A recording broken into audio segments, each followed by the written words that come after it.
Let me tell you a story, not about someone else, but about you. Imagine waking up tomorrow morning and deciding to face every truth about your life head on. Every insecurity, every unfulfilled dream, every painful compromise. How comfortable would you be? How well would you function? Probably not very. Because our world isn't designed to reward honesty. It thrives when you lie to others, sure, but especially to yourself. You're rewarded, subtly but powerfully, every time you look away from uncomfortable truths.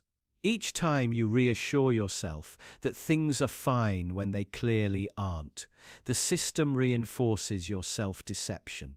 Because when you lie to yourself, you remain compliant, productive, and controllable. You become exactly the person society wants you to be, superficially content and deeply unaware.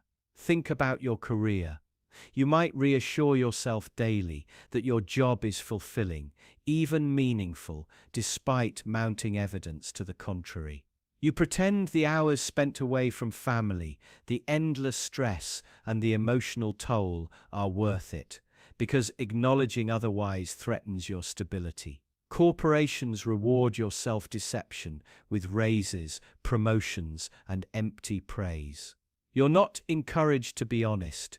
You're incentivized to pretend everything is fine, and it's not just work. Society constantly pushes narratives that require your complicity. Happiness, success, relationships, each comes with a neatly packaged lie. Social media insists that everyone's life is better, easier, and happier than yours. Rather than admitting your dissatisfaction, you're encouraged to portray a flawless image. The more convincing your deception, the more you're rewarded with likes, validation, and superficial social acceptance. Your personal relationships follow the same pattern.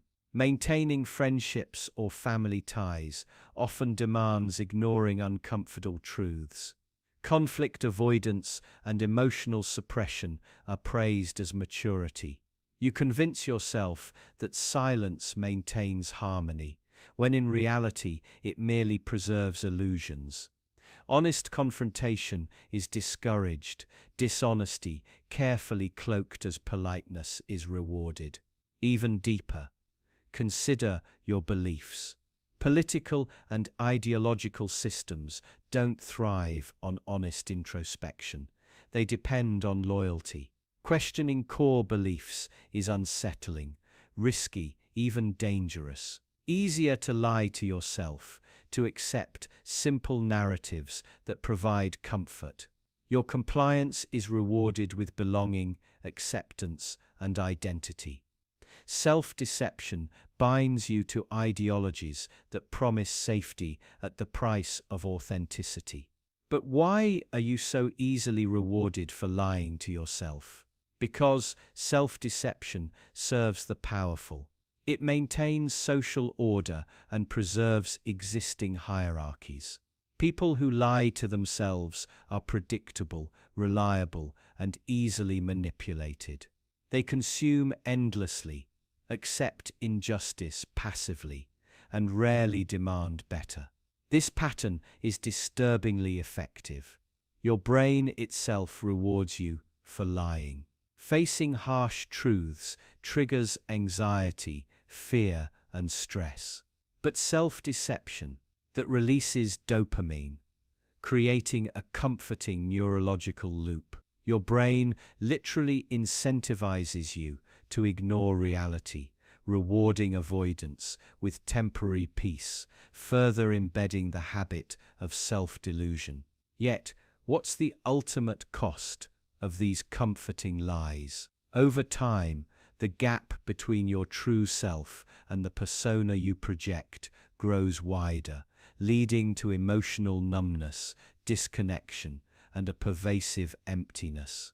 You lose sight of who you truly are, buried beneath layers of deception, rewarded by a society that values appearance over substance. Acknowledging this isn't easy. It requires facing uncomfortable truths about your life, your choices, and your complicity in maintaining harmful illusions. But recognition is the first, crucial step towards reclaiming your authenticity. It means rejecting the system's shallow rewards in favor of deeper, more meaningful fulfillment. Ask yourself, are these rewards worth the price of your authenticity? Are the comforts of self-deception truly comforting or merely numbing? Honesty with oneself is the most revolutionary act because it breaks the cycle of rewarded lies. It challenges the structures designed to keep you compliant and unaware. Realize that genuine fulfillment, true freedom, comes only from confronting and embracing the truth, however uncomfortable. It demands courage, resilience, and willingness to let go of comfortable illusions. But the reward, the real reward, is incomparable authenticity, clarity, and genuine self-respect. So stop rewarding yourself for lying. The moment you choose truth over comfort, honesty over illusion, you reclaim your power and you finally meet yourself, the real you, perhaps for the first time. Not all transactions happen with cash. In fact, the most dangerous ones don't. You think being bought means signing a contract or getting a big payout. But in the real world, selling out doesn't come with a receipt. It's subtle, incremental, invisible. You don't wake up one day and say, "I've been bought." It happens piece by piece while you tell yourself you're just doing what makes sense. What's practical? What's safe? You get bought the moment you start silencing yourself in exchange for acceptance. The moment you dial back your opinions so you don't make waves at work. The moment you bite your tongue because being agreeable is more convenient than being honest. Every time you trade authenticity for comfort, you're making a deal, even if you don't realize it. It happens in careers. You start with values. You want to do good work, meaningful work, but the job pays well. The benefits are good, and slowly you shift. You stop questioning decisions. You stop challenging systems, you stop caring about the mission, and start protecting the paycheck. You tell yourself it's temporary, it's necessary, but one day you look up and the person you were is gone, replaced by someone who's paid just enough to keep quiet. It happens in relationships. You adjust who you are to avoid conflict. You perform roles that aren't true just to maintain peace. You hide opinions, stifle dreams, censor truths, not because someone forced you, but because slowly you learned it was easier. You didn't get bought with money, you got bought with emotional security. It happens in society too. You adapt your public face to match the group. You play along with narratives you don't fully believe. You share opinions that aren't quite yours to avoid backlash. Likes, shares, approval, they become currency. And every time you compromise just a little for that social dopamine hit, you trade freedom for favor. This is how the system works. It doesn't need to coerce you, it just needs to reward compliance. A promotion here, a compliment there, a raise, a retweet, a pat on the head.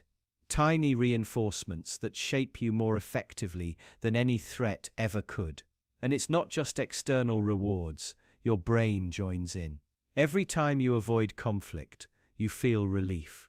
Every time you blend in, you get a hit of safety.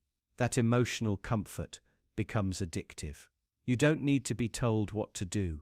You start doing it to yourself, voluntarily, eagerly. But here's the catch. Every transaction, no matter how small, leaves a mark. A part of you gets chipped away until you can't quite remember what your uncensored self sounded like.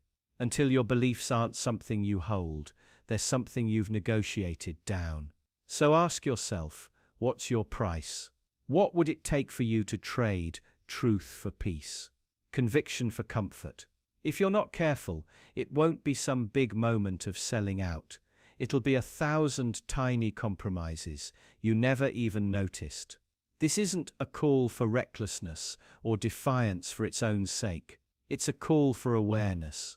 Integrity doesn't disappear overnight.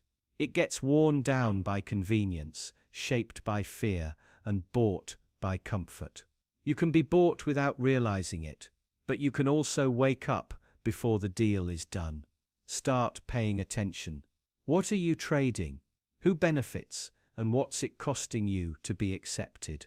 Because sometimes the highest cost isn't paid in dollars.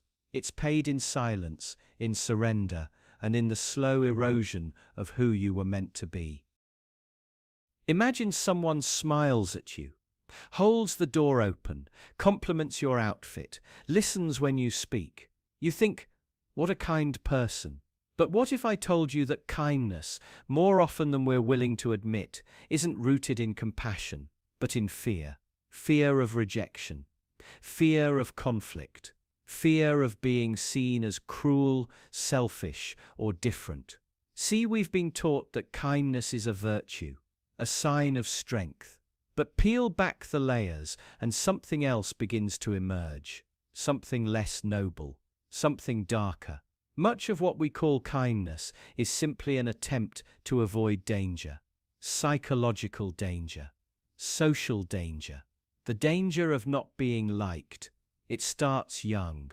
You learn to be polite not because you understand empathy, but because you fear punishment. You learn to smile not because you feel joy, but because you sense that frowning invites questions. You learn to help others because not helping makes you feel wrong, guilty, exposed. And that guilt, it's not empathy. It's fear wearing a friendly mask. Fear that if you say no, people will leave you. Fear that if you're honest, you'll be judged. Fear that if you stand up for yourself, you'll be labeled difficult, or worse, mean, so you comply. You soften your tone. You swallow your opinions. You help when you're depleted. You give when it hurts.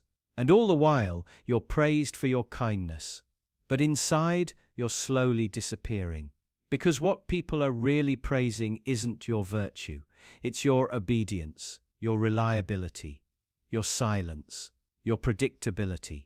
Kindness becomes the armor you wear to avoid confrontation, the shield that hides your anger, your sadness, your truth. You don't want to rock the boat. You don't want to cause waves. So you smile, nod, say no problem, even when it is a problem, and you're rewarded for it, with approval, with acceptance, with the temporary comfort of being liked. But that comfort is hollow, because deep down you know it's conditional. You know your place in people's lives depends on your performance, on how well you play the role of the agreeable, helpful, pleasant one. And you feel it when you try to stop. The moment you set a boundary, the moment you say no, the moment you act in your own interest, something shifts. The praise fades. The warmth cools. People begin to question your character. Because they weren't loving you. They were loving your compliance. This is the terrifying part. Kindness, when born from fear, becomes a form of self-erasure, a quiet surrender, a way of keeping the peace by making yourself invisible. It's not that genuine kindness doesn't exist. It does, but it's rarer than we like to think. True kindness is not born from fear. It doesn't shrink to avoid judgment. It doesn't bend to gain favor. True kindness has teeth. It has strength. It says no when it needs to. It risks being disliked in order to be honest. It chooses truth over harmony, integrity over comfort. And most of what we call kindness, it's the opposite. It's self-preservation masquerading as virtue. It's the fear of being unloved, disguised as compassion. It's the desperate need to belong, dressed up as empathy. We live in a world that rewards appearance over authenticity. That praises those who go along, stay quiet, do what's expected. So it's no surprise that so many of us become masters of pleasant deception, appearing kind while burying our real thoughts, needs, and desires. But here's the cost. You lose touch with who you really are. You become so practiced at pleasing others that you forget what you want, what you believe, what you feel. Your own voice becomes faint, muffled by the constant performance of politeness. And eventually, you begin to wonder, if people like me, but they don't know the real me, do they like me at all? You start to see that your kindness hasn't protected you. It's imprisoned you, because kindness rooted in fear doesn't lead to connection. It leads to resentment, to burnout, to isolation behind a smile. So the question becomes, what if you stopped? What if you chose honesty over niceness? What if you let go of the need to be liked and embraced the risk of being real? It would be terrifying and freeing, and maybe for the first time, your kindness would mean something. Because it wouldn't be a mask, it would be a choice. And that, more than anything, is what separates fear from love. One is reactive, the other intentional. Fear performs, love acts. So the next time you find yourself being kind, ask yourself, am I doing this out of compassion or out of fear? Think about the last time you changed your mind, not about something small, something big, something that shattered your worldview, made you rethink everything, forced you to confront a truth you didn't want to believe. Now ask yourself this: what convinced you? Was it a perfectly reasoned argument, a tidy stack of facts, or was it something else, something raw, emotional, maybe even irrational? Here's the disturbing truth: facts don't change minds, emotions do. Truth, as noble as it sounds, doesn't spread on its own. It's fragile, quiet, easy to overlook. But emotion is viral. Emotion doesn't wait to be verified. It doesn't need evidence.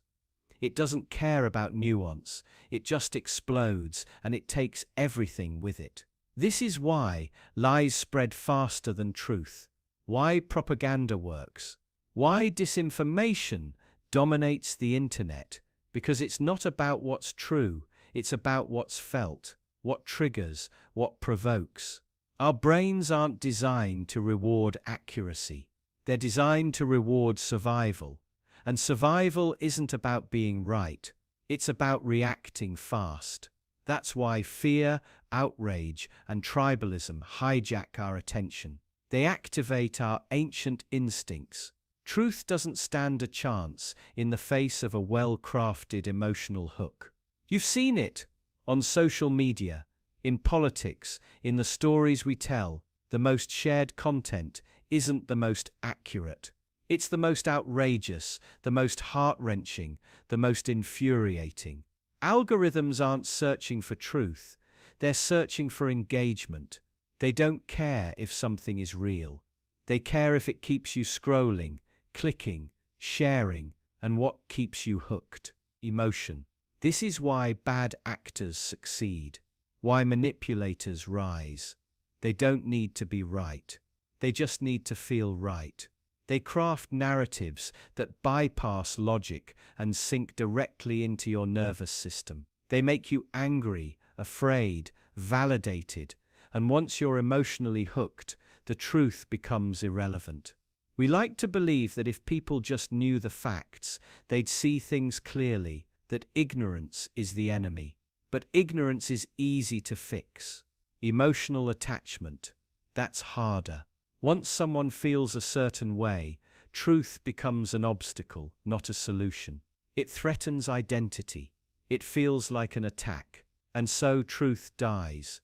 Not because it isn't known, but because it isn't felt. This is why debates often fail, why logic rarely changes hearts. Because truth without emotion is sterile. It feels cold, disconnected. And in a world saturated with noise, only what screams gets heard. It's not that truth has no power. It does. but only when it rides the wave of emotion, only when it taps into something deeper than data, something visceral. This is why storytelling matters, why metaphors work, why art and music can reveal truths no textbook ever could. They make truth feel real, they make it stick. And this has consequences. Because if the truth needs emotion to survive, then whoever controls emotion controls the truth. And that means reality itself becomes a battlefield, not of facts, but of feelings. The terrifying part: most people don't even realize it's happening. They believe they've reached conclusions rationally, independently. But in truth, their beliefs were sculpted by repetition, by community, by emotional resonance, not by evidence, not by accuracy. Even you, even now, you are not immune to this. None of us are. We are emotional creatures, first and foremost. Rationality came later, and it's always been playing catch-up. So what do you do with this knowledge? You stop pretending that truth alone is enough. You learn to speak the language of emotion, not to manipulate, but to connect. You tell stories. You create meaning.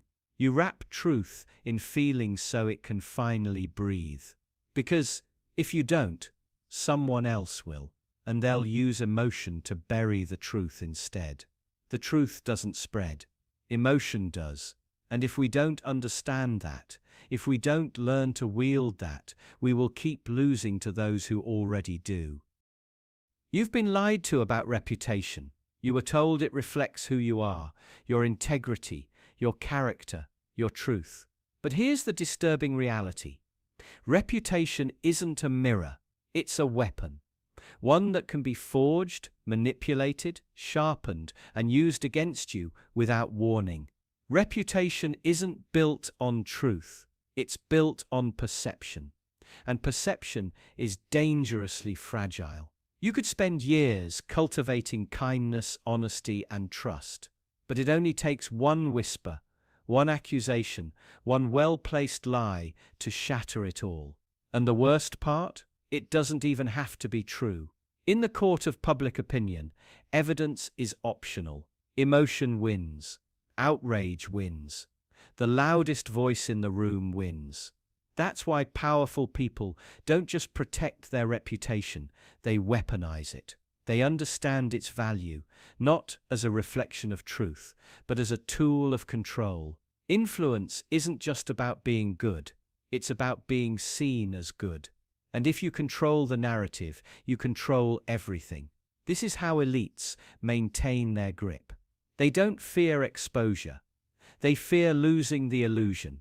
They pay PR teams to craft personas, scrub their names from scandals, bury stories under layers of noise.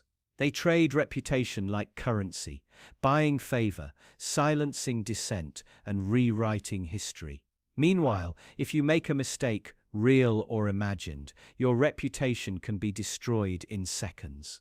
No investigation, no context, just a digital mob, a wave of judgment, and a story that spreads faster than you can defend yourself.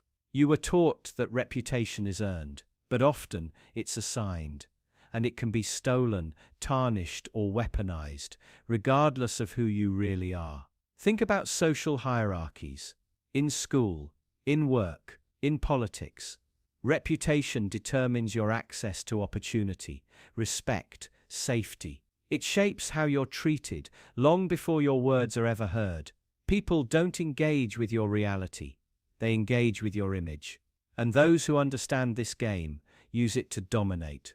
Smear campaigns, character assassinations, strategic praise, selective silence. These aren't outliers. They're standard tactics in a world where optics matter more than substance. Even in personal relationships, reputation is a form of leverage. People exaggerate their virtues, hide their flaws, curate every detail of their identity, because they know that being seen a certain way can unlock doors, and being seen the wrong way can slam them shut. So what happens when you refuse to play the game? When you value truth over perception, you become vulnerable. Honest people are easy targets in a world ruled by image, because reputation doesn't care if you're real. It cares if you're believable, and believability can be manufactured. The most dangerous part: reputation controls behavior. People self-censor, bend, contort themselves to avoid reputational damage. Fear of judgment becomes internalized. You stop saying what you think. You start becoming what the world expects, because you know how fast it can turn on you. And in that fear, they've got you. Controlled, silenced, shaped. Because if your identity is tied to your reputation, then you'll protect it at all costs, even if it means betraying yourself. So remember this: reputation isn't your truth. It's a mask, forged by others, worn for survival. It can be used to uplift or to destroy. And those in power don't wear it honestly. They wield it like a blade. Reputation is not a reflection of who you are. It's a reflection of who the world needs you to be. And the more you understand that, the harder you become to control. Picture two people in a room. One speaks with ease, makes eye contact, gestures boldly. Their words flow like they've rehearsed them 1,000 times, even if they haven't. The other stumbles, hesitates, second guesses. Their voice cracks, their points trail off. But here's the twist: the second person is an expert. The first, just really good at sounding like one.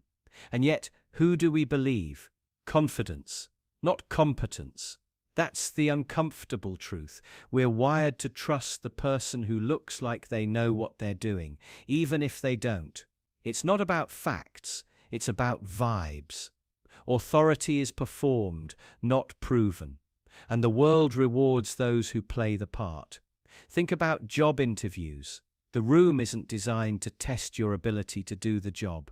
It's designed to test how well you can present yourself under pressure. The confident candidate, smiling, assertive, self-assured, walks out with the offer.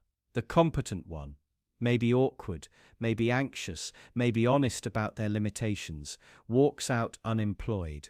In politics, the stakes are even higher. Voters don't fact-check policies. They respond to tone, posture, delivery. The candidate who sounds like a leader becomes one. Even if they lie, even if they cheat, even if they can't deliver on a single promise. Because confidence is persuasive, even when it's empty.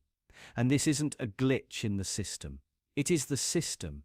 We've been conditioned through media, marketing, culture to equate confidence with truth, to mistake charisma for credibility. A loud voice drowns out quiet wisdom. A bold lie beats a cautious truth. And over time, the game shifts. It's not about being right, it's about sounding right. Look at social media. The confident voice, unapologetic, absolute, provocative, goes viral. The thoughtful, uncertain, nuanced one, buried in the algorithm. We reward conviction, not contemplation, certainty, not curiosity. And in the process, we elevate people who are confident enough to say anything, regardless of whether it's true. The workplace reflects this too. How many promotions go to those who talk the most in meetings, not those who think the deepest? How many decisions are made by those who pitch ideas loudly, not those who analyze them rigorously? We call it leadership potential, but often it's just performance. And this performance isn't without cost. Because when we prize confidence above competence, we create a culture where pretending becomes more valuable than knowing, where bluster beats evidence, where arrogance is mistaken for intelligence.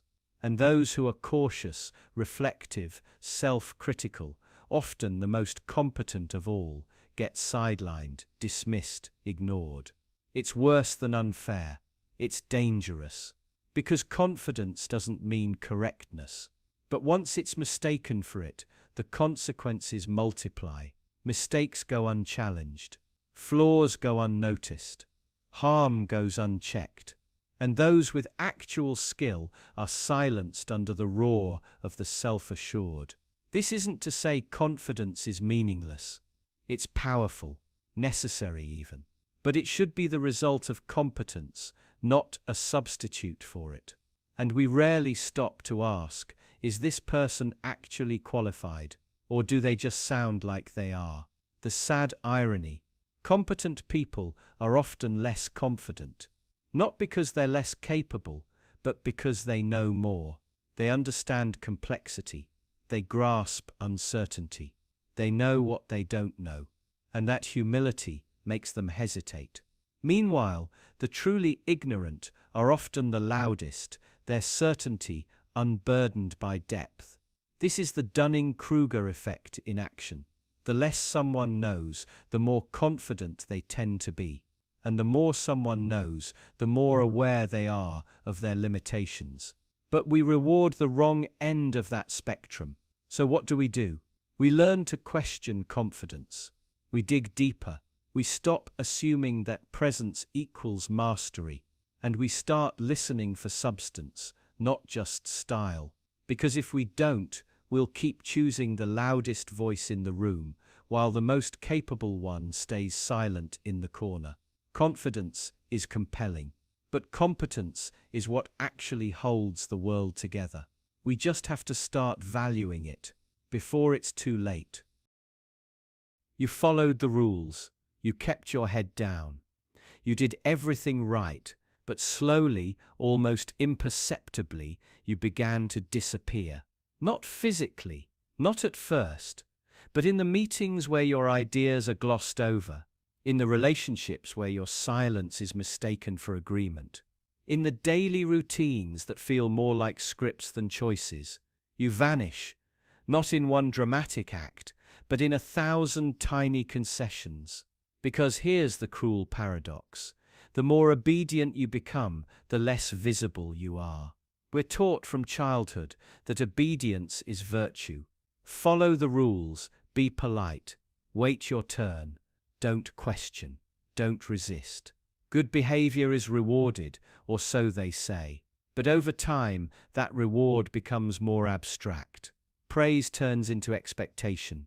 Your compliance is no longer noticed. It's assumed. And soon you're not being seen at all. You're being used. Obedience, in theory, is supposed to earn you trust. In practice, it earns you invisibility. The more you conform, the more you blend in. And blending in sounds safe, even smart. But blending in too well makes you disappear. You become part of the wallpaper, expected to perform, but not to speak. Present, but not present enough to disrupt. Have you noticed how rebellion gets attention? How dissent is spotlighted, feared, even respected, while obedience is quietly ignored? The disobedient might be punished, yes, but at least they're acknowledged. At least the world is forced to reckon with their presence. Obedience doesn't get reckoned with. It gets absorbed. Think about your workplace. The one who questions the policy, even clumsily, is remembered. The one who follows it to the letter, they become a cog, interchangeable, replaceable, not because they lack value, but because their obedience has made them predictable. And predictability is the first step toward erasure. This isn't just about jobs, it's about identity. Because every time you suppress a disagreement, swallow a boundary, or nod when you should speak, you reinforce an illusion that your role matters more than yourself, that who you are is less important than what you comply with, until eventually, even you forget where the performance ends and you begin. Obedience becomes a habit, a reflex. You stop asking why. You stop noticing. You've stopped asking. Life becomes an endless series of boxes to check, not because they make sense, but because not checking them feels dangerous. You stay in line because stepping out of it feels like stepping off a cliff. But here's the unsettling part. Society likes you that way. Systems are built on the quiet labor of invisible people. Governments, corporations, institutions, they function best when you don't make noise, when you obey without question, when you confuse being good with being silent. Your obedience feeds the machine, and your disappearance is its most convenient byproduct. Obedience strips you of edges, of friction, of presence, and yet you're still here. You're still human. So the absence creates tension. You feel it in your gut, the quiet resentment, the vague discontent. You're praised for being agreeable, but punished when that agreement feels hollow. You become emotionally bankrupt, and no one notices because no one's looking, because you trained them not to. You told the world you were fine. You taught them to ignore your no by never saying it. You hid your anger, your creativity, your dissent. And now you wonder why no one sees you. You obeyed so well that you became background noise, reliable, safe, invisible. But invisibility has a cost. You start to feel erased, not just by others, but by yourself. You can't rebel because you no longer remember what rebellion would even look like. You forgot how to want something that hasn't already been approved. You stopped needing permission, and yet you still wait for it. And here lies the danger. Invisible people are easy to ignore, but they're also easy to discard. Obedience is not loyalty, it's not protection, it's camouflage.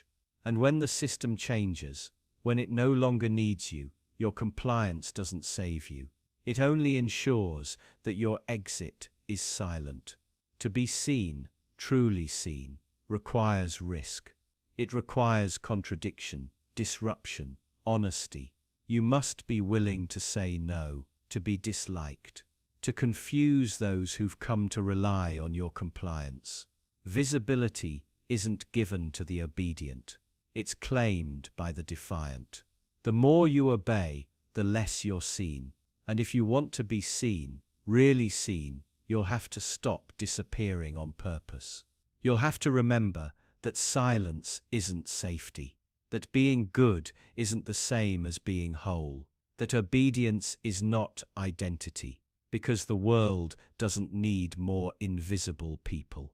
It needs people brave enough to be seen, even if it means being misunderstood, even if it means being loud, even if it means being disobedient, especially then. You wake up in a world where standing alone feels like death, not because it is, but because you've been trained to believe it is. From your earliest memories, you've been surrounded by subtle cues, whispered rules, and invisible expectations. Fit in, follow along, belong. The classroom teaches more than arithmetic. It teaches obedience.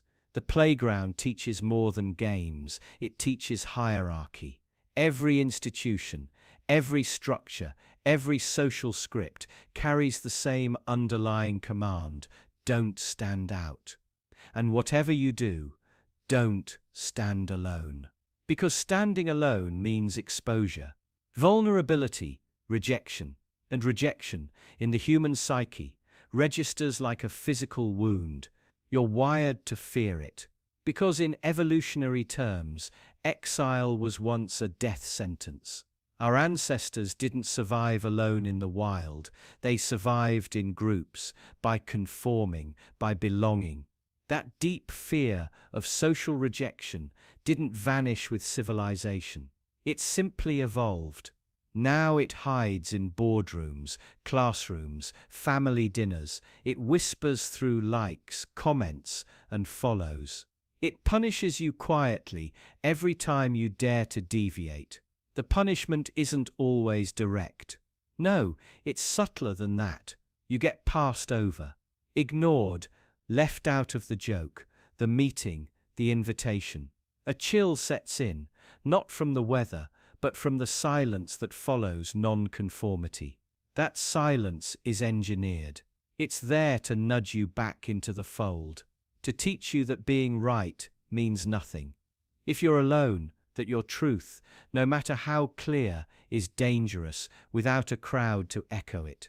So you adjust. You laugh at things that aren't funny. You nod at ideas that make your stomach turn. You hide your real questions behind polite smiles, not because you're weak, but because you've been taught over and over that standing alone isn't brave. It's stupid. It's reckless. It's social suicide. And society rewards compliance with comfort.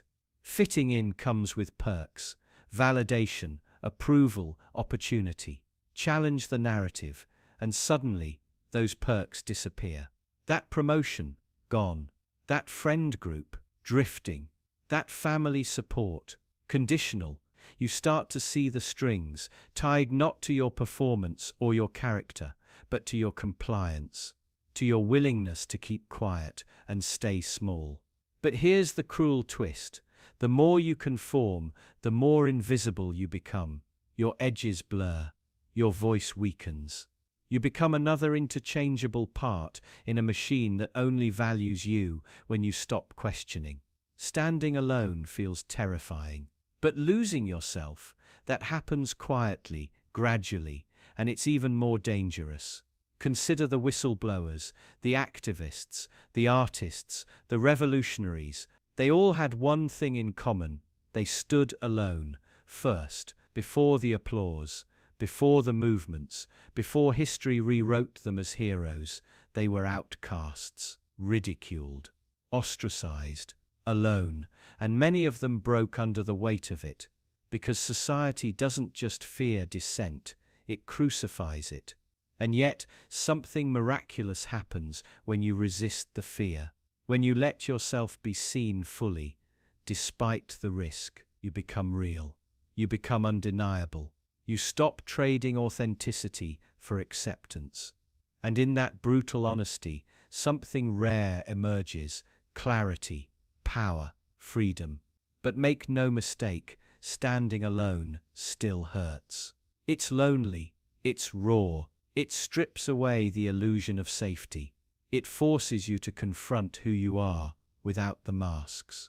But that pain, that's growth, that's transformation, that's the price of becoming someone the world can't ignore. Because every system that trains you to fear standing alone is terrified of what happens when you don't.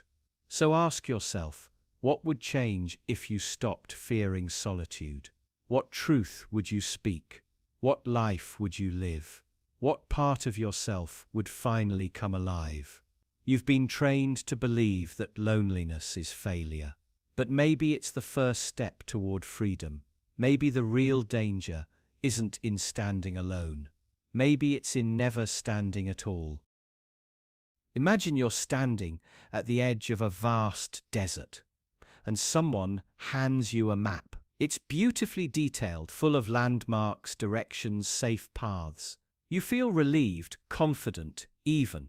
But what if I told you that map was fake? That it was drawn to keep you walking in circles, always safe, always certain, but never free? Most people wouldn't throw that map away. They'd cling to it tighter, because most people, when pressed, will trade freedom for certainty. Freedom sounds noble. It's a word that evokes revolution, self-expression, boundless potential. But real freedom, it's terrifying. It means risk, it means responsibility. It means facing the unknown, without a script, without reassurance, without a guarantee that everything will be okay. And most people, if they're being honest, don't want that. They want something they can count on. A job, a routine, a belief system, a leader, something that removes the burden of thinking too much, doubting too often, or changing too fast. Certainty is easier. It's cleaner. It sedates the chaos. Look at politics. People don't vote for freedom. They vote for stability, for the illusion that someone else knows what they're doing, that someone has a plan. Certainty sells. It's packaged in strong slogans, rigid ideologies, and charismatic figures who promise simple answers. They don't even need to be true. They just need to feel true. Certainty quiets the anxiety that freedom amplifies. Certainty is addictive. It gives you heroes to follow and enemies to blame. It offers identity, meaning, predictability. And once you taste that predictability, it's hard to let go. Your mind starts building walls around it, defending it. Not because it's right, but because it's comfortable. And what happens to freedom? Real freedom, freedom of thought, of speech, of dissent. It gets branded as dangerous, radical, unpatriotic. Because freedom disrupts. It challenges the system. It forces people to confront ambiguity. And ambiguity is the enemy of comfort. Certainty doesn't just live in politics. It lives in religion, in science, in education. We're taught to value answers more than questions, to memorize rather than explore, to conform rather than create. The child who asks why too often becomes a nuisance. The adult who questions norms becomes a threat. Even in relationships, we crave certainty, labels, definitions, guarantees. We seek commitment not just out of love, but out of fear, fear of being alone, of the unknown, of emotional risk. We want our partners to act predictably, to meet expectations. Freedom in love sounds poetic, but in practice, it terrifies us. What if they change? What if they leave? What if they grow into someone we no longer recognize? So we trade flexibility for consistency. We trade possibility for routine. We trade the unknown for the known, even if it's unsatisfying. But here's the dark twist. The more certainty you seek, the more control you invite. Every time you say, "Tell me what to do," someone will answer, and that someone will be more than happy to shape your reality for you. Control doesn't always come with chains. Sometimes it comes with structure, rules, comfort. It looks like guidance. It feels like help, but it's a slow, quiet surrender. Every certainty you adopt without questioning is a piece of your autonomy you give away. And most people don't notice until it's too late, until their thoughts aren't really their own anymore. Because here's the real horror. Certainty isn't safety. It's submission. It's a cage made of soft pillows and soothing lies. Freedom, true freedom, is messy. It's lonely. It's painful. It's standing in the dark without a map, forging your own way, knowing you might be wrong. But it's also the only space where real growth happens, where truth lives, where meaning is made, not inherited. Though ask yourself, would you rather be free and uncertain or certain and controlled? Most people don't want to answer that question. And maybe that's the answer in itself. Imagine you're in a group, maybe a classroom, a family, a workplace, or a nation. You're surrounded by people you care about, people whose acceptance matters. Now imagine you discover a truth, a real one, something ugly, inconvenient, or unsettling. Something that could change the way people see the world, or worse, how they see you. What do? You know the answer already. You hesitate because belonging is oxygen. And truth is fire. It burns through comfort, through connection, through identity. Tell the truth, and you risk becoming an outsider. You risk exile. You risk being labeled difficult, crazy, ungrateful, or even dangerous. So instead, you swallow it. You play along. You nod, smile, blend in. Not because you don't see the lie, but because you fear what telling the truth will cost. Humans are wired for survival, and survival has never been about truth. It's been about inclusion. In the ancestral world, being cast out meant death. Alone, you starve. Alone, you're prey. So we evolved to prioritize group cohesion over personal conviction. We evolved to stay silent, even when our souls scream otherwise. This is why social harmony often trumps factual accuracy. Why so many stay quiet at dinner tables, in boardrooms, in churches, in nations. Why truths remain buried beneath layers of polite silence. Belonging is safety. Truth is risk. Consider the whistleblower, the one who sees the rot in the system and dares to speak up. They're rarely celebrated. They're fired, sued, doxed. They become radioactive. Why? Because they broke the unspoken contract. Protect the tribe even when it's wrong.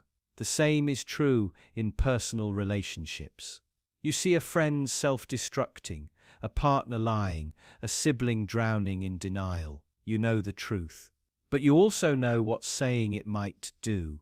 The silence isn't because you don't care, it's because you do. You fear breaking the bond. You fear losing what little connection you have. Even our institutions are built on this dynamic.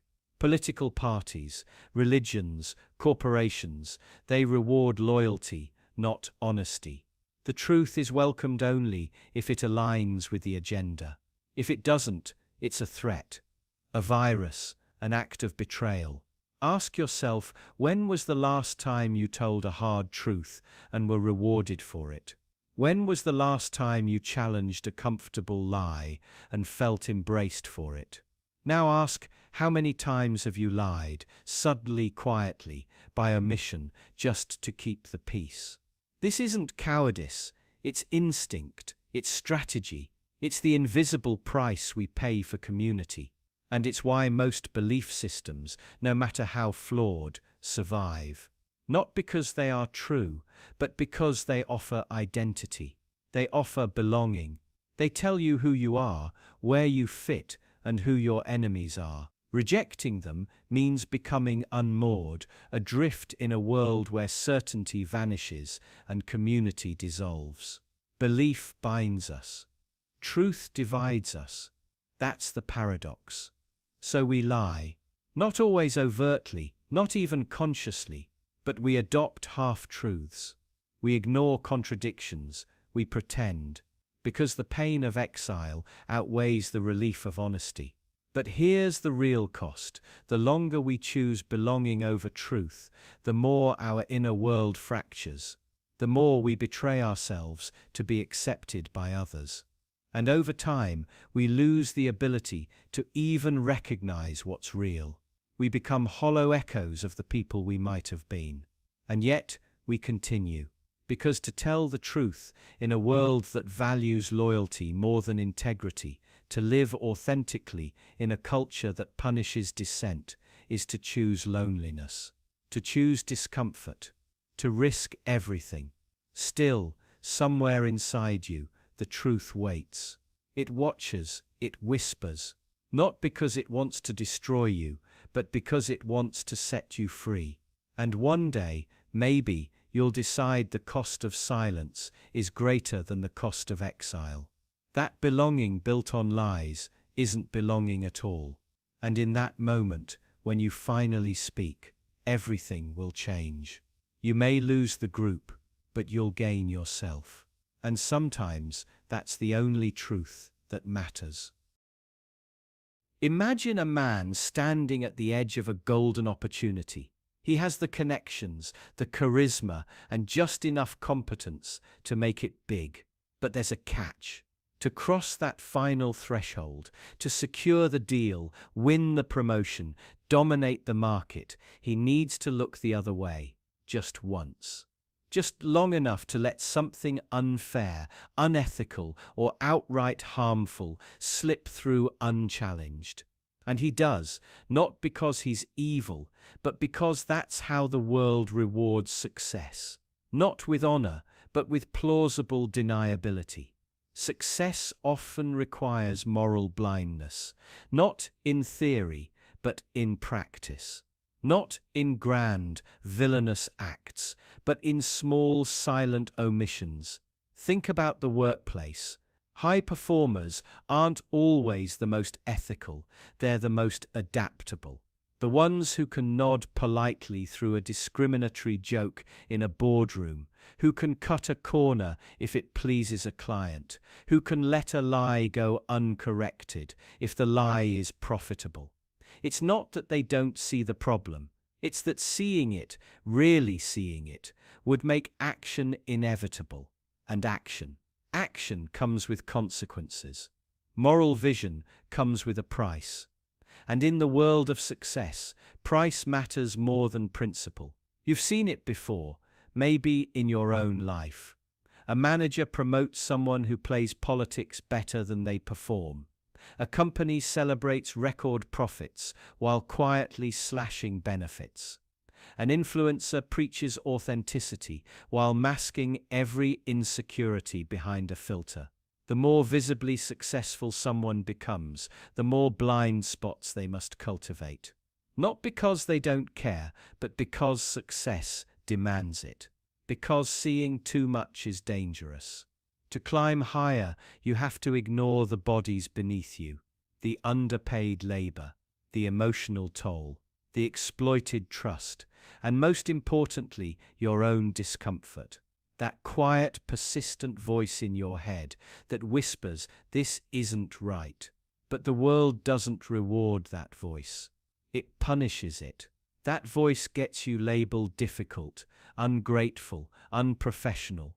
It gets you passed over, pushed aside, or politely silenced. So most people learn, slowly and quietly, to turn it down. Not off, just enough to function. We call this being realistic, strategic, pragmatic. But really, it's a form of moral anesthesia, a numbness to the cost of winning. Look at history.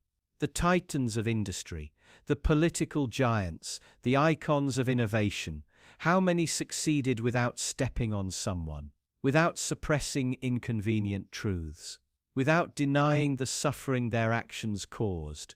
The world doesn't just tolerate moral blindness, it expects it. It builds systems that demand it. Because moral clarity is disruptive. It slows things down. It forces hard questions. It makes profit uncomfortable. And discomfort is bad for business. Now ask yourself, would you rather be right or successful? It's a question most people pretend they'll never have to answer. But they do. In the meetings they attend, in the silence they keep, in the compromises they accept as normal. You might think, not me, I'd never cross that line. But that's the trick. The line isn't drawn all at once. It appears gradually in the form of choices so small, so reasonable, that you barely notice them. Until one day, you look in the mirror and realize you haven't just looked away from the truth. You've adapted to it. You've succeeded. Yes. But you've also lost something. And what makes this even more disturbing? Most people who reach the top aren't sociopaths. They're not cartoon villains. They're ordinary people who made enough small compromises to stop noticing the weight of them, who justified one decision at a time until their conscience fell out of the equation entirely. They didn't kill their morality. They just put it in storage. And the world clapped for them. Because success isn't just about achievement. It's about alignment with power, with influence, with comfort, and morality, real morality. It doesn't align, it disrupts. So the next time you admire someone's success, ask yourself, what didn't they see to get there? What truth did they overlook? What price did they accept on someone else's behalf? And then ask yourself, would you have done the same? Because in this world, success isn't blind by accident. It's blind by design. You wake up every morning, believing you know who you are. You remember your name, your preferences, your values. You think these things came from within you, your family, your culture, your choices. But what if they didn't? What if your identity, the very idea of who you are, has been carefully manufactured, not to free you, but to sell you back to yourself. Think about it. From the moment you were born, you were surrounded by signals, colors, toys, clothes, all coded by gender, status, and market potential. You were nudged, prodded, shaped into a consumer long before you could even speak. By the time you knew what you liked, someone else had already predicted it. Not because they knew you, but because they built you. Preferences are not pure, they are engineered. What you find stylish, what you crave, what you dream of becoming, these aren't spontaneous truths of the self, they're data points. Forecasted desires. You don't buy the clothes you like the clothes that were sold to you through invisible algorithms and aspirational propaganda. You've been curated. And here's the sinister part. You're not resisting it, you're performing it. You decorate your identity like a storefront. Carefully arranged opinions, stylized aesthetics, consumable quirks. Not because they define you, but because they signal who you want to be seen as. And every signal is a transaction. You present yourself to the world, and in return, you receive approval, attention, maybe even influence. It feels like expression, but it's just commerce dressed in authenticity.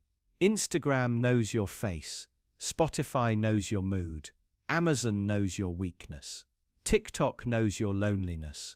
Every swipe, every pause, every click, data fed into a system designed to understand you better than you understand yourself, not to heal you, not to free you, but to market you back to yourself. You think you're choosing. You're not. You're being chosen for. And when you do feel lost, when your identity starts to slip, when things feel hollow and uncertain, the system is ready. It offers you a product, a brand, a lifestyle. Who am I? Becomes what should I buy? Self-discovery turns into a shopping spree. Aesthetic becomes therapy. Consumer choice replaces existential meaning. You stop being a person and become a persona. You think you're building yourself, but you're assembling a mask, and the mask must be maintained. Polished, updated. You start to fear falling behind. The trends change faster than you can adapt, and suddenly your identity is obsolete. So you rush, you rebrand, you hustle for relevance.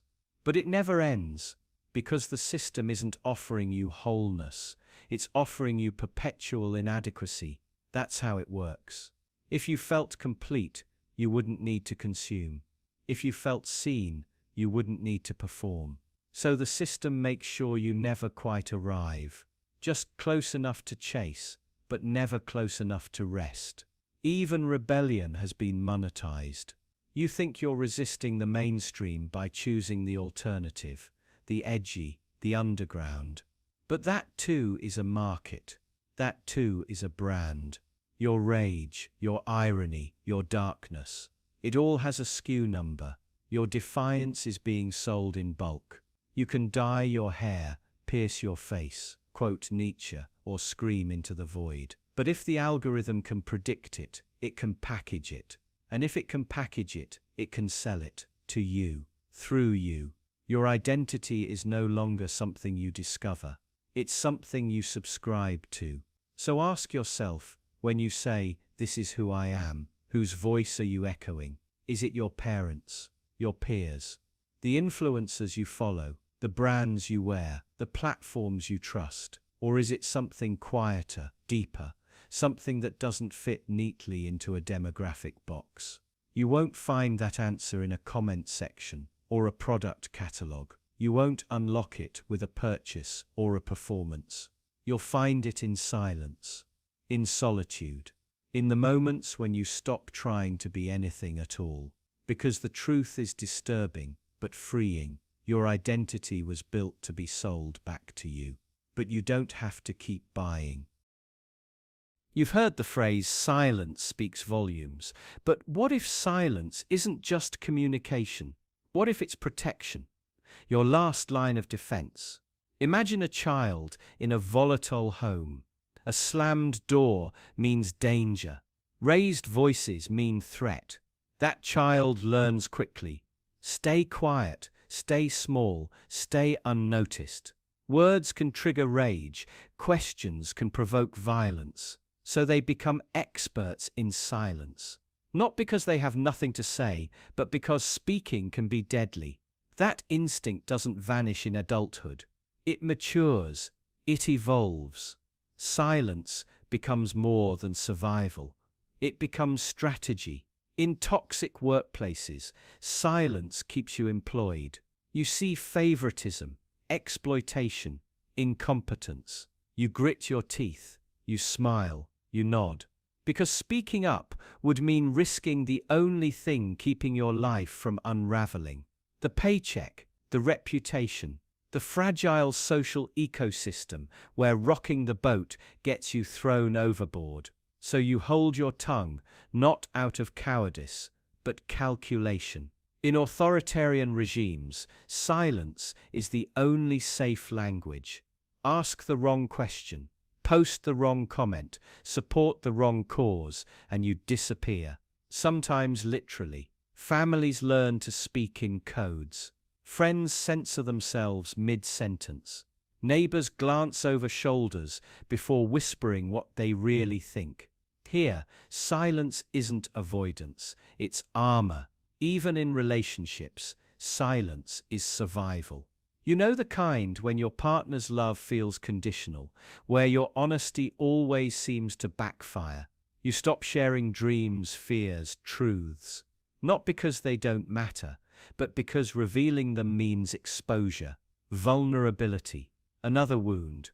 So you go quiet. You curate yourself into a version that's easier to love, or at least less likely to be punished.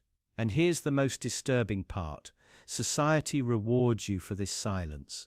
It applauds your restraint, calls it maturity, labels it professionalism, praises your ability to let things go. But it's not peacekeeping. It's self-preservation. You're not being passive. You're being tactical. Because speaking the truth in a world that punishes truth is an act of war. Consider whistleblowers. They tell the truth and are destroyed. Careers ruined, lives shattered. Friends vanish. The system doesn't thank them. It eradicates them. The lesson is clear. Stay quiet. Stay safe. And so the vast machinery of corruption, abuse, and injustice keeps humming, fueled by the silence of those too wise to speak. Think of social media. One wrong post, and your life can implode. Not always for hate speech or violence, but for nuance, for context, for daring to question the dominant narrative. The mob doesn't want dialogue, it wants obedience. So you learn to scroll, to watch, to absorb, but not to speak. Not unless your words are perfectly aligned, perfectly sanitized. And in your own mind, silence becomes your defense against yourself. You don't think about what hurts. You don't examine what's broken. You mute the internal alarms screaming for change. Because the truth threatens the structures you've built. Your relationships, your identity, your sense of control. It's easier to silence the self than to confront the chaos. But let's be clear, this silence isn't weakness. It's adaptation, a high-functioning defense mechanism, honed by centuries of oppression, trauma, and survival. In a dangerous world, silence becomes intelligence. It's how the marginalized stay alive. How the powerless keep their dignity, how the oppressed endure. You might think you're just quiet, just private, just conflict avoidant. But look deeper. That silence is a map, charting where you've been hurt, betrayed, ignored. Every word you don't say has a story. Every silence is a scar. And yet, even in this protective quiet, something dangerous happens. You begin to disappear. Not to others, but to yourself. Your truth, once buried long enough, starts to decay. Your identity becomes whatever version of you is safest. Your silence begins to shrink you. So you're stuck in a paradox. Silence keeps you safe, but also keeps you small. It preserves your life, but starves your soul. And the longer you stay silent, the harder it becomes to remember what your voice even sounded like before the world taught you to swallow it. This is why silence is often a survival strategy, but never a destination. It can save you, but it cannot heal you. To survive, you may have needed to go quiet. To live, at some point, you'll need to speak. Even if your voice trembles, even if the world doesn't listen, because silence may shield you from harm, but it also shields the systems that cause it. And there will come a moment, a breaking point, where your silence starts costing more than it protects. That's when you'll know the risk of speaking has become worth it. Until then, if you're silent, let it be strategic, let it be chosen. But don't mistake silence for peace. Peace isn't the absence of conflict, it's the presence of justice, and justice begins the moment someone dares to speak. Have you ever laughed at someone, only to feel oddly unsettled afterward, not because they didn't deserve it, but because deep down, part of you recognized something familiar, something threatening, something you wish you had? We mock what we secretly envy. And that's not just a poetic idea. It's a psychological defense mechanism, a way to disguise longing as disdain. Think about the class clown, the one who doesn't follow rules, who disrupts order, who somehow always draws attention. Most people scoff, to call them immature, desperate, annoying. But part of us watches, fascinated, because that person is free in a way we aren't. They speak when we stay silent. They disobey when we conform. And in mocking them, we hide the truth. We wish we could be them. Envy wears many masks, but mockery is its favorite. This isn't just about humor. It's about control. Mocking what we envy gives us distance. It lets us say, I'm better than that, even when we know we're not. Or worse, especially when we know we're not. When we feel powerless to achieve what they have, we downgrade it instead. You see someone confident, unapologetically themselves, and you roll your eyes. What a show-off, you say. But what you're really thinking is, I wish I could be that bold. Rather than admit that, your ego builds a wall of mockery, sarcasm, dismissal. Not because you hate them, but because you're afraid you'll never be them. We do this all the time, with beauty, with success, with wealth, with freedom. We laugh at influencers, criticize artists, sneer at entrepreneurs. But behind every scoff is a mirror we refuse to look into. Mockery is safer than admiration. It asks less of us.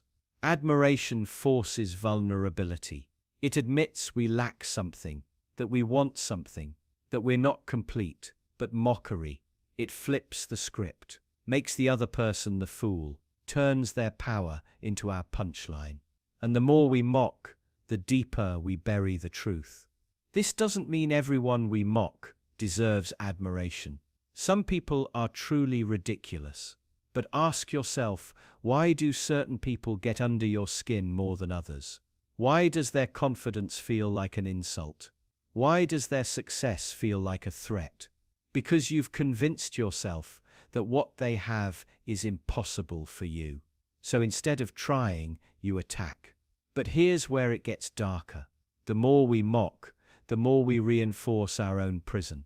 Every time we laugh at someone for doing what we're afraid to do, be vulnerable, take risks, speak out, we tighten our chains. We make rebellion feel ridiculous. We make freedom feel foolish. We train ourselves to believe that playing it safe is smarter, more adult, more realistic. That's how society polices itself. Not through law or force, but through ridicule. Through the subtle art of shaming the dreamers. We mock artists who haven't made it. We mock spiritual people for being naive. We mock activists for being too idealistic. But underneath the laughter is fear. Fear that we gave up too soon, that we settled, that they're living proof of the path we never took. So instead of changing ourselves, we try to break them. It's easier that way, but mockery doesn't kill envy. It only hides it. And envy, denied, becomes poison. It festers. It mutates into resentment. You start to hate what you once admired, not because it changed, but because you refused to. And that hatred becomes a cage. A bitter, lonely cage, where nothing is good enough and no one is worth following. Eventually, you stop mocking others and start mocking yourself. You internalize the contempt. You convince yourself that your dreams were stupid, that your hopes were childish, that your real self was always a joke. This is how the world breaks people, not with violence, but with shame. So next time you feel the impulse to mock someone, pause, ask yourself, what am I really feeling? Is it disgust, or is it jealousy? Do I think they're ridiculous, or do I wish I had their courage? You might be surprised by the answer, and that answer, if you let it, might show you the path you've been avoiding, because the things we mock often point to the life we secretly want. The version of ourselves we buried under layers of judgment, but it's still there, waiting. And the first step to finding it again, stop laughing, start listening. Imagine you're presented with two answers. One is complex, nuanced, layered with caveats and conditional truths. The other is simple, clean, black and white. One feels like work, the other feels like clarity. Now here's the disturbing part. Your brain will almost always pick the simple one, even when it's wrong. Simplicity feels like safety, certainty, a lighthouse in the storm of confusion. And that's exactly why it wins. Not because it's right, but because it's easy. Your brain is constantly starved for efficiency. It craves shortcuts, patterns, heuristics. You don't solve every problem from scratch. You default to the easiest answer that fits. That's why cliches, stereotypes, and slogans hold so much power. They bypass thought. They speak in absolutes. They give your mind the illusion of resolution. Think of politics. The most effective campaigns aren't the most accurate. They're the ones with the catchiest lines. Build the wall. Yes, we can. Make America great again. These aren't arguments. They're mantras, memes, symbols of psychological relief, masquerading as policy. Now think about justice, morality, ethics. These are complicated, messy. They demand patience and self-reflection. But what wins? Sound bites, tweets, outrage clips that compress complexity into bite-sized rage. Because simplicity feels like truth, even when it's just noise. Even science, perhaps the last bastion of rigor, isn't immune. Pop science dominates, because real science is slow, cautious, tentative. Sugar causes cancer, spreads faster than sugar may contribute to certain cancer risks under specific conditions. One sounds urgent, the other sounds unsure. This isn't just a communication problem, it's an existential one. When simple answers dominate, we stop thinking. We start reacting. The world becomes flat. Nuance dies. Take the myth of meritocracy, the idea that success is based purely on hard work and talent. It's simple, elegant. It feels fair, but it's wrong. It ignores inherited wealth, systemic bias, and structural inequality. Still, people believe it, not because the evidence supports it, but because the alternative is too uncomfortable to unpack. Simplicity is seductive. It offers certainty where there is ambiguity, control where there is chaos. But beneath it lies a darker truth. Simplicity isn't neutral. It's a weapon. Bad actors know this. Propagandists, extremists, manipulators. They don't argue with facts. They package lies as clean, digestible truths. They're stealing your jobs. It's all a hoax. They hate your freedom, manufactured and weaponized, and we fall for it. Over and over again. Because the truth, it's exhausting. It demands doubt, effort, tension. Truth forces you to sit with uncertainty, to admit you don't know, to hold multiple possibilities in your head at once. That's not just intellectually hard, it's emotionally painful. So we take the shortcut. We cling to the illusion. We choose the story that feels good over the one that's actually true. But here's the most unsettling part. This isn't just about politics or society. It's personal. We lie to ourselves in the same way. We choose simple narratives about who we are, what we want, why we fail. I'm just lazy. They're just evil. It's not my fault. We don't ask deeper questions because we're afraid of the answers. Complexity threatens the story we tell about ourselves. And that story, it's what keeps us sane. But sanity built on lies is fragile. It cracks under pressure. That's why simplicity wins, not because it enlightens, but because it protects.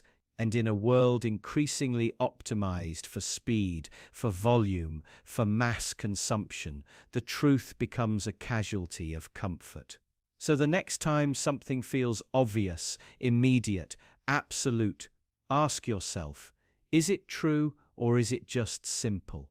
Are you thinking or are you outsourcing your thought to the easiest answer available? Because simplicity is easy. Simplicity is powerful. Simplicity is dangerous. And in the battle between what's easy and what's real, easy almost always wins. You're walking through life, minding your own business, convinced you've done nothing wrong. No crimes, no lies, no betrayal. Just an ordinary person trying to live an ordinary life. But what if I told you that guilt doesn't need your actions? What if guilt isn't earned, but assigned? Imagine a courtroom where you're the defendant. There's no accusation, no evidence, no witness, just a vague discomfort in the air, a lingering suspicion, a sense that something about you, your silence, your neutrality, your passivity, is enough. And then comes the verdict guilty. Not for what you did, but for what you didn't do, for what you allowed. Moral systems, social hierarchies, ideological machines, they all have a way of painting absence as presence, of turning inaction into complicity. You didn't stop the injustice. You didn't speak when others were silenced. You didn't pull the lever, but you watched. And in the eyes of the world, that's sometimes worse. You don't have to raise a fist to be guilty. Sometimes, all it takes is keeping your hands in your pockets. There's a psychological trap here. A trap so insidious that most people never see it until it's too late. It's called moral proximity. The idea that the closer you are to a wrongdoing, the more culpable you become, regardless of what you did. You saw it. You knew. You had a choice. And even if you froze, even if you hesitated out of fear or confusion or powerlessness, the outcome remains the same. The thing happened and you didn't stop it. Now imagine you're in a workplace. Your colleague is being bullied. You hear it, see it, feel the tension crackling in the air. But you don't want to get involved. You're not the bully, you're just there. And that's enough. Because silence protects the abuser. Neutrality is not neutral when injustice is unfolding in front of you. It's a shield, just not for the right person. This is the moral distortion. No one wants to admit that goodness is not the absence of evil, but the presence of courage. And when courage is missing, guilt seeps in, quietly, invisibly. History is littered with examples of this. Entire societies standing by while horrors unfolded, neighbors turning away, citizens obeying, staying silent, telling themselves it wasn't their place, their fault, their problem. But in the aftermath, the world asks, how could so many have done nothing? The answer is always the same. Because doing nothing feels safe. It feels clean. But guilt doesn't care about your feelings. It lives in what you failed to do. And this isn't just about massive atrocities or historical tragedies. It happens every day in micro moments. You see a lie spread and don't correct it. You notice unfair treatment and say nothing. You scroll past suffering and call it not your business. You don't do harm, but you don't prevent it either. And deep down, you know that matters. Here's the unbearable part. Guilt without action haunts longer than guilt from doing wrong. Because at least with active guilt, you know why it exists. You can face it, name it, try to fix it. But passive guilt, it lingers in the shadows. It's harder to explain, to justify. It feels like a weight without shape, an ache without a wound. Because doing nothing is still a decision, still a posture, still a message. And the system counts on that. It thrives when good people stay quiet, when decency is passive, when morality is polite. That's the paradox. You don't have to be malicious to be responsible. You just have to be present, aware, and silent. So ask yourself, where have you been silent? What have you allowed simply by staying out of the way? Who has suffered while you waited for someone braver to step forward? Because guilt is no longer reserved for the wicked. In a world this broken, it stains the indifferent too. Obedience is a strange thing. At first, it feels like safety, like order, like doing the right thing. You grow up learning to listen, to follow rules, to trust authority. And each time you obey, whether it's a parent, a teacher, or a stranger in a uniform, you get praised. You're called good, responsible, respectful. You're rewarded not just with approval, but with identity. You're told you're a good person because you follow the rules. But what if that's the trick?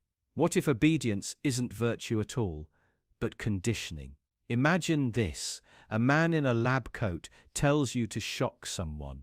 You hear screams from behind a wall.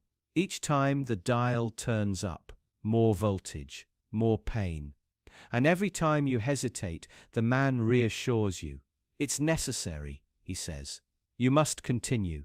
You're nervous, but you obey. You're not cruel, you're just following instructions. This isn't fiction. This was the Milgram experiment. And most people, just like you, went all the way. Not because they were evil, but because they thought obedience made them moral. That's the horror. Obedience mimics morality. It wears its clothes. It uses its language. But it's hollow. It doesn't ask you to think, only to follow. It doesn't want conscience. It wants compliance. And when you obey, you feel safe, clean, untouched by the consequences. You didn't make the choice. You just carried it out. You tell yourself, I was just doing my job.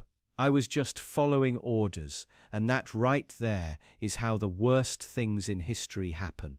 Not because of monsters, but because of good, obedient people. You see, the world doesn't need you to be cruel to do cruel things. It just needs you to comply, to stay silent, to nod, to sign, to look away. Obedience becomes a shield, not from harm, but from guilt. And over time, you stop asking if the rules make sense. You stop questioning if the orders are right. You confuse discipline with virtue, submission with goodness. But here's the terrifying part. Society is built to reinforce that confusion. From the time you're a child, you're told to sit still, don't talk back, respect authority.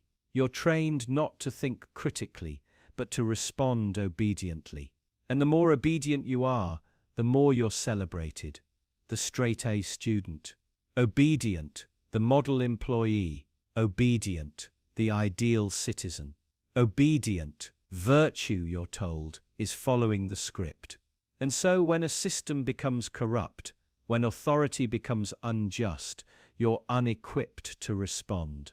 You've been conditioned to believe that disobedience is dangerous, that questioning is immoral, that breaking the rules, even when they're wrong, makes you bad. So you stay quiet, you obey.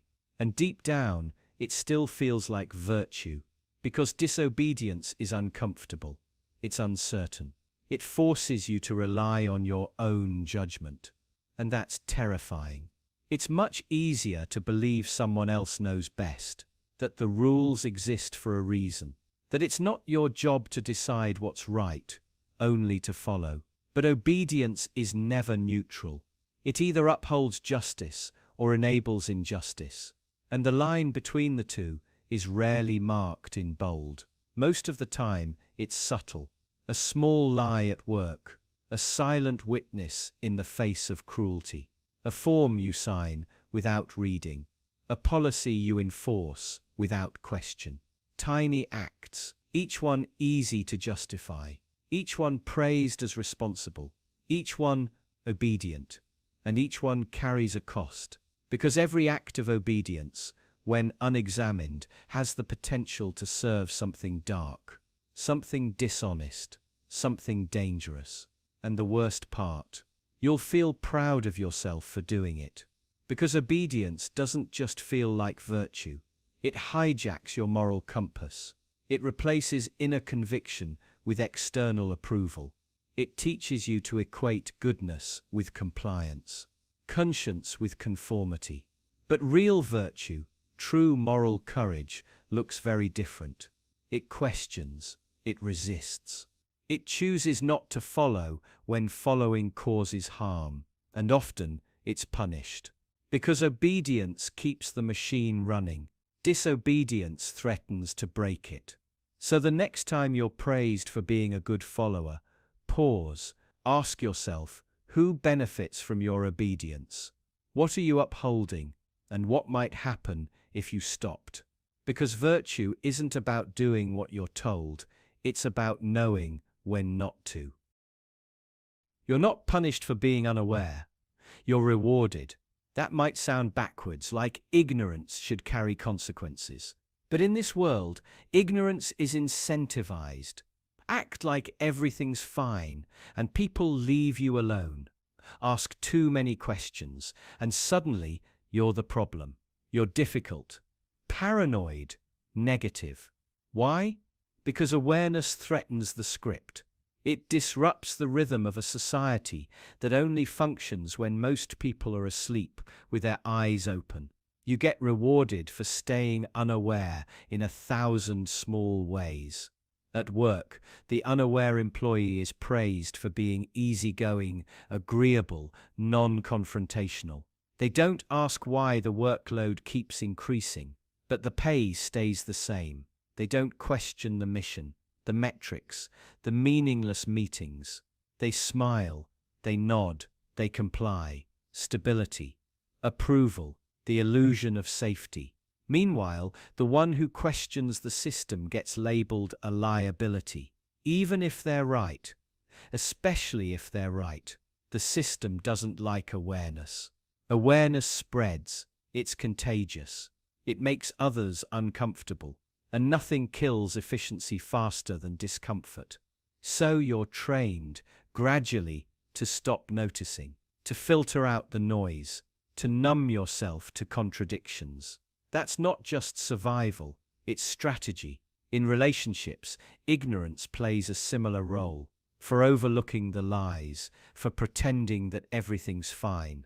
As long as you don't rock the boat, the relationship endures, even if it's slowly killing you. Speak up too much, and suddenly you're too sensitive, too demanding, too intense. Stay unaware, and you're easy to love.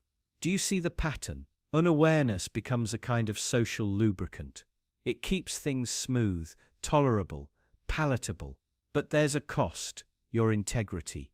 Every time you choose unawareness, you betray yourself just a little bit more. The media rewards unawareness too. It feeds you entertainment, outrage, distraction, anything to keep you from noticing what really matters. As long as you're scrolling, you're not organizing. As long as you're entertained, you're not resisting. You're rewarded with dopamine, comfort, community, all for staying quiet. Because the moment you start noticing, you become dangerous. You start seeing how justice isn't a principle, it's a transaction. How comfort isn't liberation, it's sedation. How your exhaustion isn't random, it's engineered. And once you see that, you can't unsee it. But the most powerful form of unawareness, it's not external, it's internal. You lie to yourself, and the world rewards you for it. You tell yourself your job matters, even though it drains you. You say your partner loves you, even though you feel unseen. You insist you're happy, even as something inside you quietly crumbles. Why? Because facing the truth is destabilizing. It forces change. It threatens everything you've built around the lie. So the world makes it easy, comfortable, even to lie to yourself. It reinforces the lie with money, praise, and superficial peace. But here's the paradox. The longer you stay unaware, the more hollow everything becomes. You wake up one day and realize you've built your life on a foundation of sand. All the rewards you collected for your unawareness, they vanish when you need them most, because the system that rewards ignorance doesn't care about you. It only cares about your usefulness, and the second you burn out, wake up, or ask for more, it casts you aside. So ask yourself, are the rewards worth the cost? Because there's another kind of reward, one the system can't give you, the kind that comes from awareness, real awareness. It's harder, lonelier, but it's also honest, and in that honesty there's power. The power to see clearly, to choose differently, to live authentically. You're rewarded for staying unaware, but you're transformed when you finally wake up. Imagine a child standing alone in front of the class, eyes wide, hands trembling, as the teacher asks a question they don't know the answer to. The silence thickens. Then laughter, not just from classmates, but a smile from the teacher too. A grin masked as motivation. That moment burns in their brain, and something changes. From then on, they avoid the spotlight. They stay quiet. They don't raise their hand. Not because they're stupid, but because they've learned the lesson that really mattered. Shame is control. Shame teaches you obedience before you even know what obedience means.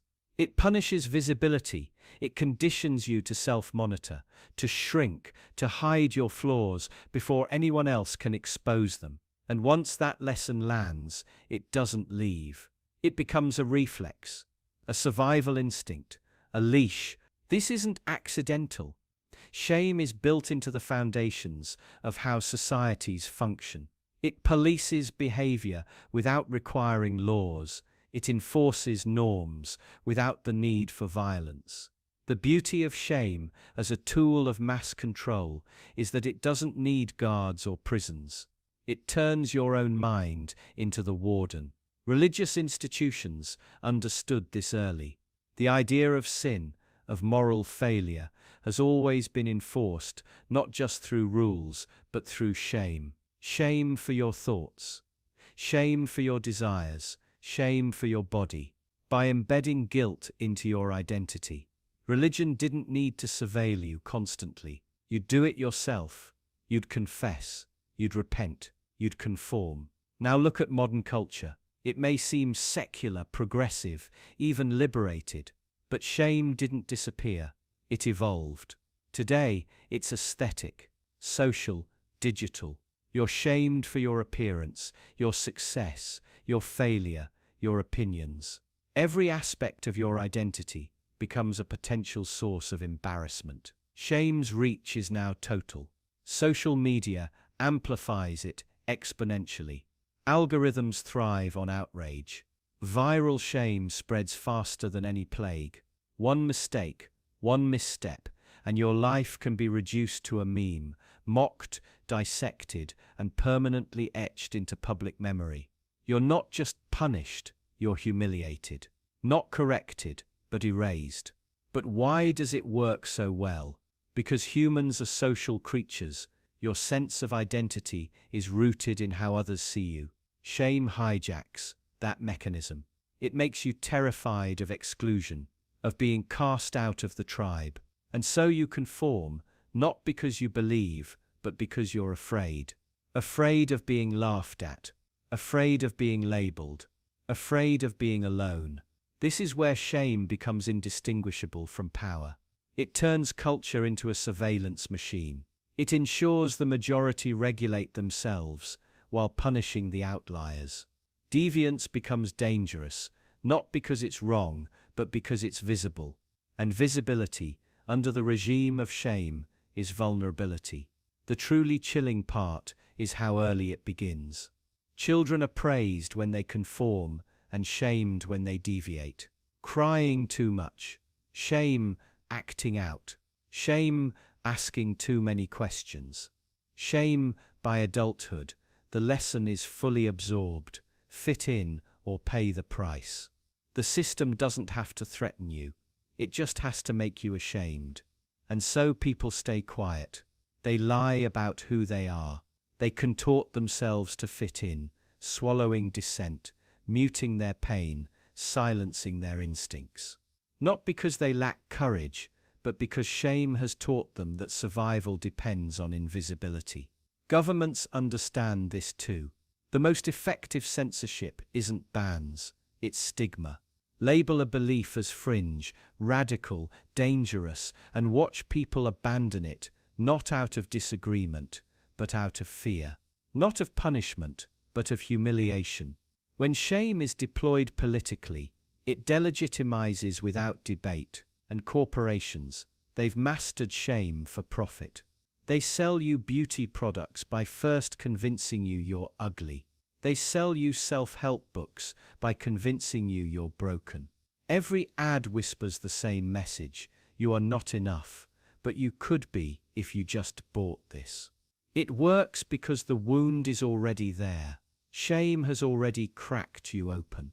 All they do is exploit the opening. But here's the paradox. The more ashamed people feel, the more obedient they become, and the more alienated they feel from their own selves. Shame doesn't just regulate behavior, it fractures identity. It makes you mistrust your instincts, doubt your worth, internalize your subjugation. And that is the final triumph of shame as mass control. It doesn't just change what you do, it changes who you are.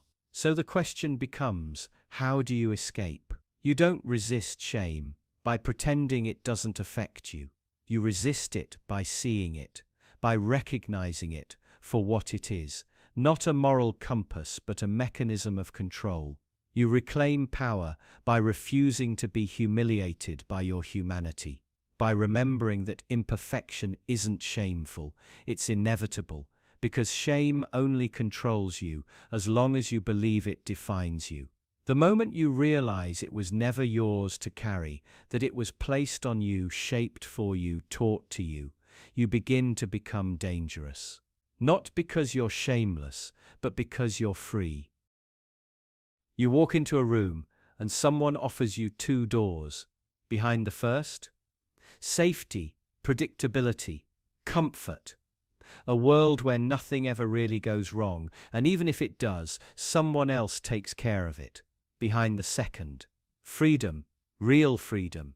But with it comes risk, uncertainty, responsibility, and danger. Most people don't hesitate. They reach for the first door without even asking what it costs. Because safety feels good. Freedom feels terrifying. We like to pretend we're a species of wild, untamable individuals. But deep down, most people would rather be safe than free. Safety is warm. Safety is familiar. Safety is the absence of fear. And freedom is fear incarnate, the unknown, the unpredictable. The place where no one comes to save you if you fall. When a crisis hits, war, disease, economic collapse, people don't cry out for liberty. They beg for protection, for rules, for surveillance, for someone to tell them what to do. And the terrifying truth, they'll trade almost anything for it. Their privacy, their autonomy, even their integrity, because freedom means accountability. If you're free, you have no one to blame, no excuses, and that's a heavy burden. But safety means someone else is responsible. Someone else holds the reins. You just follow. Think of the systems built around this trade. Governments promise security in exchange for compliance. Corporations promise convenience in exchange for your data. Religions promise salvation in exchange for obedience. They all understand the same thing. The average person fears uncertainty more than they crave truth. That's why people will work jobs they hate for decades, because it's safe. They'll stay in relationships that drain them, because they're familiar. They'll nod along to beliefs they don't fully understand, because challenging them feels dangerous. Freedom means facing life raw, no scripts, no guarantees, and most people aren't ready for that. The trick is, we don't even recognize the trade anymore. We've been conditioned to think of safety as virtue, the responsible choice, the adult path. But behind that comfort is a system that feeds on your fear, carefully wrapping control in the language of protection. It's subtle. You're not chained, you're cushioned, you're not surveilled, you're protected. You're not silenced, you're guided. And the more comfortable you become, the less likely you are to revolt. The more dependent you are on the system, the more you fear losing it. This is how freedom dies, not with violence, but with gratitude, with relief. When people ask for curfews, when they cheer for censorship, when they thank their captors for keeping them safe, we're told freedom is sacred. But that's only true in the abstract. In practice, we cling to comfort, even if it means giving away everything that makes us free, because freedom is dangerous. Freedom makes you uncomfortable. It forces you to question, to fail, to take risks, and safety. Safety just asks you to stay quiet. So you start to wonder how much of what you do each day is truly your choice. How many of your beliefs, your habits, your routines were shaped by a system designed to keep you comfortable and obedient? Would you still do what you do if you weren't afraid? Would you still think what you think if safety weren't the reward? Most people never find out, because they never ask. They never open the second door. But if you're listening, if something in you stirs at the thought of being free, know this: freedom costs more than safety always has, always will. But it's the only thing worth paying for.